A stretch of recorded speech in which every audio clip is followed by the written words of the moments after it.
Bonjour et bienvenue dans Flash Ciné, encore étendu sur 2 mois, promis ce sera la dernière fois, on a 21 films en stock, c'est parti pour un flash de choc.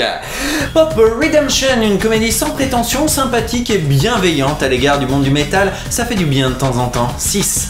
The Double, un héros maltraité dans un univers angoissant extrêmement bien fichu, j'ai rarement eu autant d'empathie pour un personnage. 8. La planète des singes, l'affrontement, un blockbuster intelligent et brillant à des années-lumière de tous les blockbusters de cette année, en termes de mise en scène, en termes d'émotion, qui nous fait oublier que ces singes sont en images de synthèse, à voir absolument 9. Her, très beau, très drôle, j'adore Spike Jonze. 8.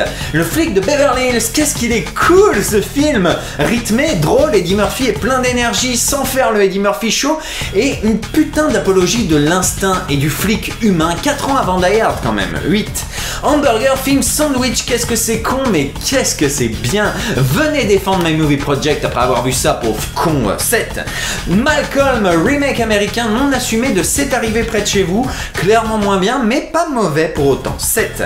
De l'autre côté du périph', après 16 ans ou presque, je pensais que Laurent Lafitte pouvait sauver n'importe quel film, eh ben non, de l'autre côté du périph' est chiant, mais on facepalmise pas et c'est déjà ça. 4. Braqueur amateur, non. 3.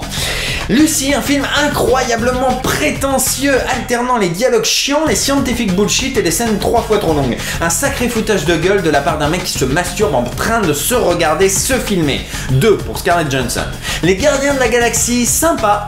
Pas ouf, mais sympa. 7. Expendables 3, j'ai perdu 2 heures de ma vie. À aucun moment, je n'avais quoi que ce soit à foutre de ce qui se passait à l'écran. Aucun enjeu, des dialogues écrits avec le cul et des scènes d'action illisibles, et chiantes, et longues, trop longues. 1 pour Darbois. La cour de récré, le film. Ah, la cour de récré, c'est toute mon enfance et tous mes dimanches après-midi qui me sont revenus à la gueule. À part ça, ouais, ça va. 6. Sin City, j'ai tué pour elle, suite moins bien d'un film qui n'était déjà qu'une adaptation case par case. Cette suite est regardable certes, mais est mou, longuette, bancale et artificielle à en vomir. Alors certes, Eva Green surjoue comme pas possible à moitié à poil, mais cette fois-ci ça ne suffit pas. 4. Exam, un huis clos sympa, bon concept, bonnes idées, bons acteurs, bon rythme, bon moment, bon film. 7.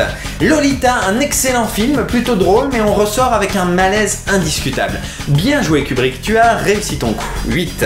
Mommy, factuellement le film est très bon, très bien réalisé, comédien excellent, mais je n'ai pas réussi à être happé plus que ça. 7. Dragon 2, putain qu'est-ce que ce film est généreux. Tu veux de l'action épique? Ok. Tu veux des émotions? Ok. Tu veux une bataille spatiale à peine déguisée? Ok. Tu veux des persos attachants? Un héros unijambiste? Ok. Tu veux une BO de ouf? Ok. Tu veux voir des gens mourir à l'écran? Oui, ok. Wow. 9. C'est la fin, un film de potes à 32 millions de dollars. Mou et pas très drôle, mais ma sympathie pour les acteurs et pour le concept m'empêche de détester ce film. 5. Je suis une légende, après un prologue d'une putain d'heure, le film tente désespérément de nous raconter quelque chose.